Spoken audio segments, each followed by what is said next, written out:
Flashback. Ang problema natin is the West Philippine Sea, sabi natin, ano?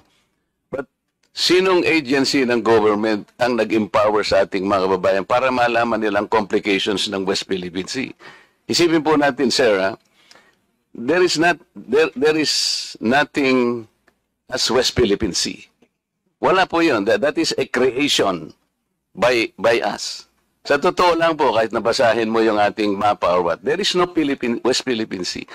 Ang West Philippine Sea, yun po yung area na kiniklaim natin, ito yung exclusive economic zone. The complications of the West Philippine Sea has not been explained to our people. Kaya po, nagiging vulnerable tayong lahat eh. Ang sinasabi nila, inoccupied daw ng China ang ating territory. Sir, sa totoo lang po, if CICC and other agencies would cooperate with one another to empower our people, to educate them all, wala pong madideceive kahit ano pang gawin ng China. Kasi alam po na, we are all claimants dito po sa panig ng South China Sea. Several of us, Philippines, China, Vietnam, hindi po natin alam ang Vietnam has the most features occupied in the South China Sea. They had 22, China is 14, tayo, 8, Malaysia, 14, Taiwan, 1. End of flashback. Legislator, and then you wait until you are recognized by the chair, okay? Yes, sir. Thank you. Thanks, sir. Please proceed. You said that you did not say that I am a traitor, but it is in the social media.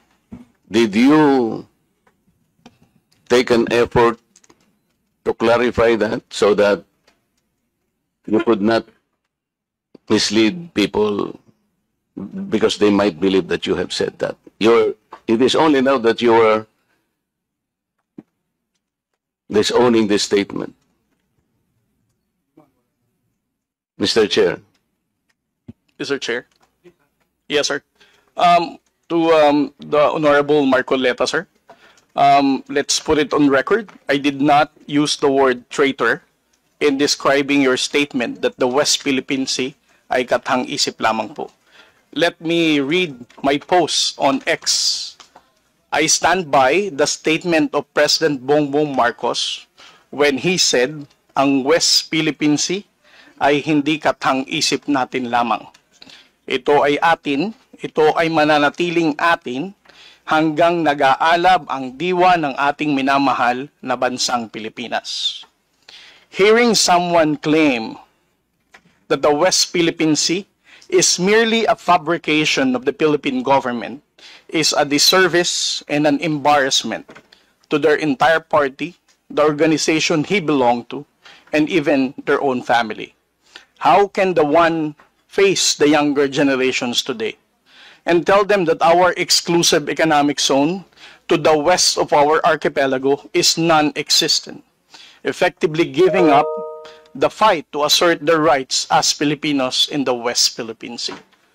Mr. Chair, sinabi ko ba na katang-isip ng West Philippine Sea? I cannot recall, Mr. Chair. Hindi, kasi ang salita mo dyan, merong nagsabing katang-isip. Sinabi ko ba na katang-isip ang West Philippine Sea? I said I stand by the statement of the President. I did not mention you said it, sir. Meron kang katang-isip na sinabi dyan eh. To whom are you referring that? No, sir. The katang-isip phrase was the President's statement during his SONA. Ang West Philippine Sea ay hindi katang-isip natin lamang. Ito ay atin. Ito ay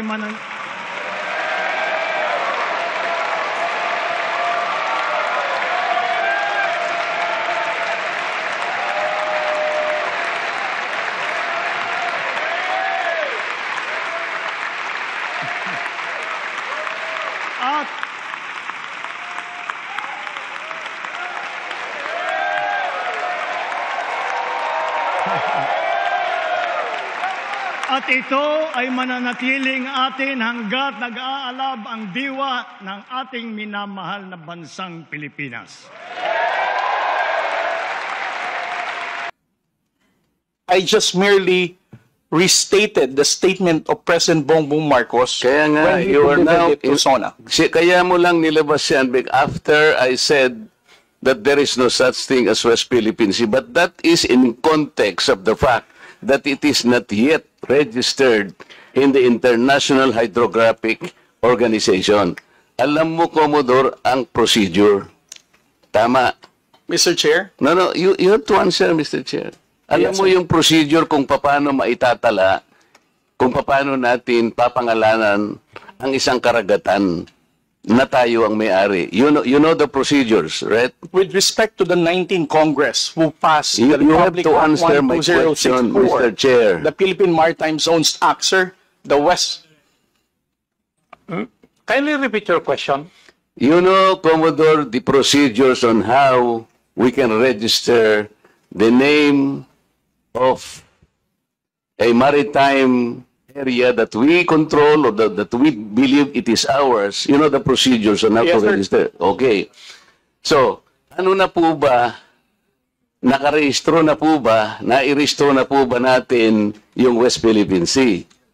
Sir, with regard to your question, there must be a legislation and then submit it to the international. Oo nga, meron na po Hydrographic tayong Organization. legislation. Yes, As a sir. matter of fact, nagagawa na po yung Congress. Kailangan po talaga yon. Yes, sir. Nagpasimula tayo sa administrative order, pero kulang yon. Kaya nga po ang Congress gumawa para tulungan po kayo. Okay, sa ngayon po, sa tagal na po ng proseso, yun po yung dapat ninyong palaging gagawin. Kailangan lahat ng lakas natin gamitin, maparehistro po natin. Pero ngayon, hindi pa nakarehistro. Tama po. Again, sir, answer your question. It Please. steps by Commodore, step. sandali. Yes, sir. Please answer the question Yes, sir. directly. The question calls for a yes or no. No, sir. If it's in IHO, yes, through legislation.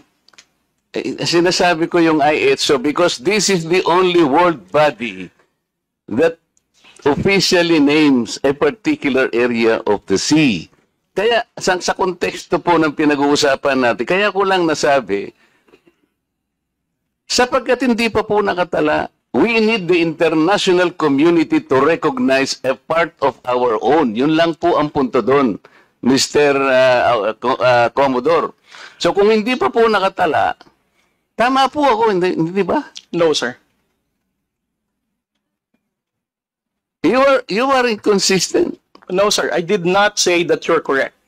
I will not agree that you are correct. West Philippine Sea is our exclusive economic zone.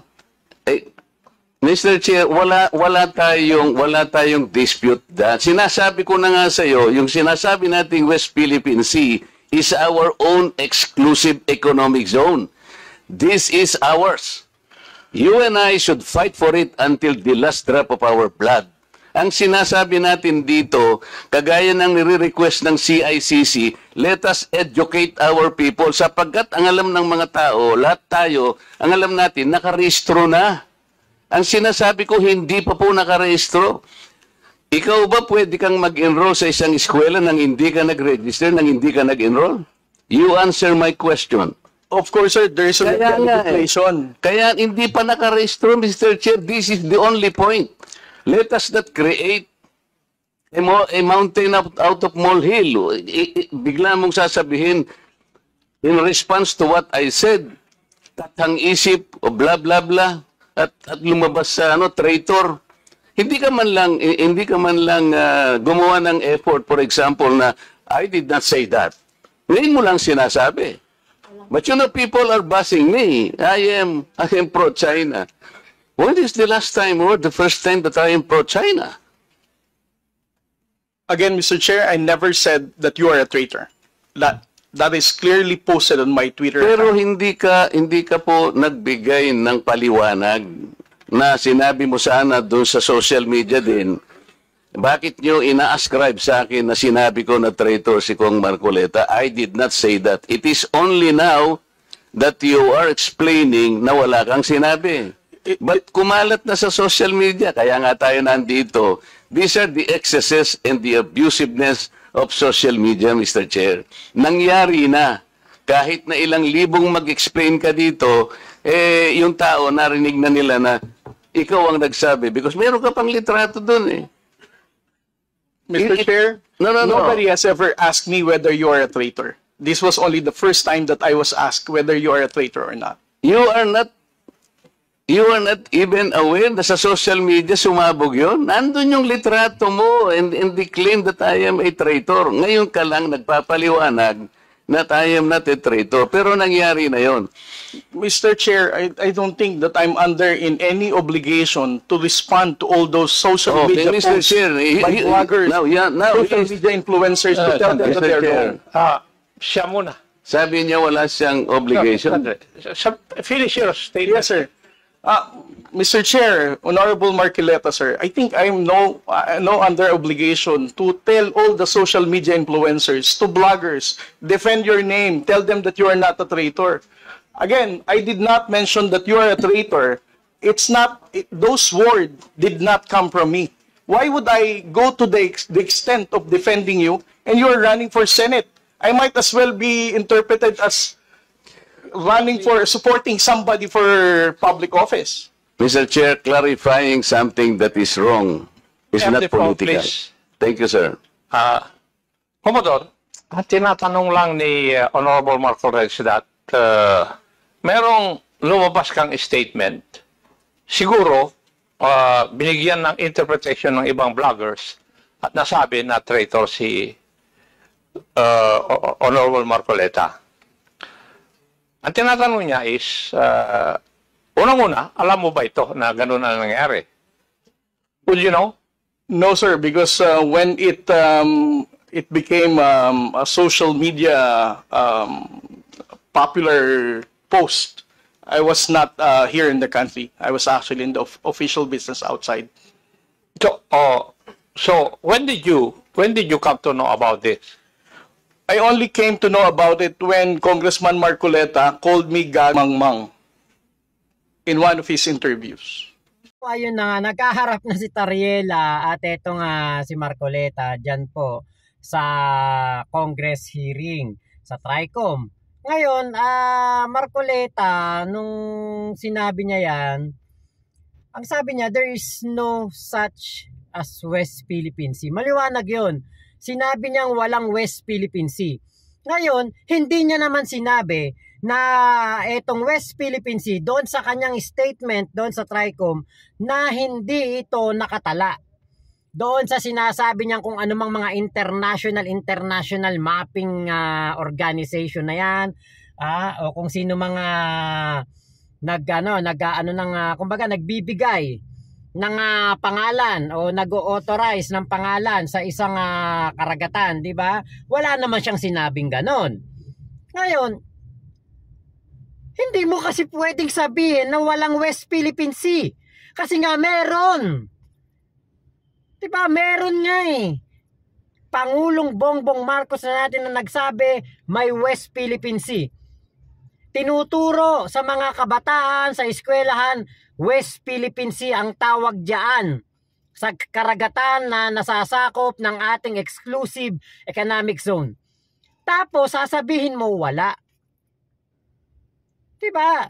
Di sana una pa lang sinabi mo na doon sa international walang West Philippine Sea. Dito sa atin meron. Di sana wala kang problema. Yan kasi nagmamarunong ka. Masyado mong tineteknikal, Marcoleta. Tapos ngayon, nung nabash ka, babawi kang bigla. Ano sasabihin mo? Meron naman talagang West Philippine Sea. Yung nakapaloob sa exclusive economic zone. Ating yun. Sinasabi mo hanggang mamatay, ipagtatanggol natin ang West Philippine Sea. Pinagtatanggol mo ba, Marcoleta? Meron ka bang naging kudaman lang nung merong naputulan ng daliri na Coast Guard natin? Binobomba ng tubig ang mga Coast Guard. Meron ka bang naging kuda? Wala. Saka sabi mo, ano na lang ang iisipin ng ating mga karatig bansa na tayo ay nag-iimbento ng pangalan na yan o tayo ay nang aangkin ng karagatan. Hindi niya nga mabanggit doon sa unang statement niya sa sa Kongreso. Hindi niya mabanggit yung West Philippine Sea. Parang diring-diri siya nabanggitin yung West Philippine Sea. South China Sea ang pinagdidiinan niya. Diba? Bakit mo iisipin ang sasabihin ng ibang bansa, ng ibang lahi? Ang isipin mo ang sasabihin ng taong bayan. May West Philippine Sea. Tapos sasabihin mo wala. Nung nabash ka, sasabihin mo meron. Diba? Bakit mo iisipin ang iisipin ng ibang bansa, ang sasabihin ng ibang bansa? Anong pakialam natin sa sasabihin ng ibang bansa? Ang importante, tayo na mga Pilipino, kinikilala natin ng exclusive economic zone na atin. Ngayon ito, meron siyang binanggit. Ang Taiwan daw sakop dyan, isa. Malaysia, 14. Ang Thailand, 21 o hindi ko matanda kung ilan. Basta sinabi niya yung mga bansa, Vietnam, na meron ding kineklaim diyan. Ang tanong, eto ang tanong kay Marcoleta, may nabalitaan ka ba na mga Vietnamese Coast Guard na nambomba ng tubig sa Philippine Coast Guard? Wala. May nabalitaan ka bang Malaysian Coast Guard na nambomba ng tubig sa Philippine Coast Guard? Wala. Kahit sino pang claimant dyan sa West Philippine Sea o sa dyan sa sinasabi mong South China Sea, bukod tangi ang mga Chekwa ang nambobomba ng tubig sa ating Philippine Coast Guard. At bakit? Sila ang arugante, agresibo sa pambobomba ng tubig sa atin. Sila ang talagang gigil na gigil diyan sa ating exclusive economic zone. And ito nga lang mga nakarang araw, pumapasok na nga sa Pangasinan, pumapasok na sa Zambales. Diba? Ito yung pinaka-realidad eh. Tayo, mga Pilipino, lagi nating tinatawag yan na West Philippine Sea. Ang ating mga kababayan, West Philippine Sea ang tawag diyan. Kapag nanonood ka ng balita, West Philippine Sea ang tinatawag diyan.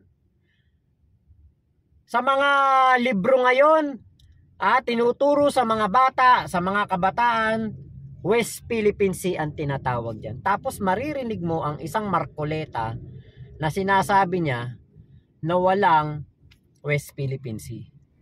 Creation by us lang daw yun. Tama, creation by us. Bakit?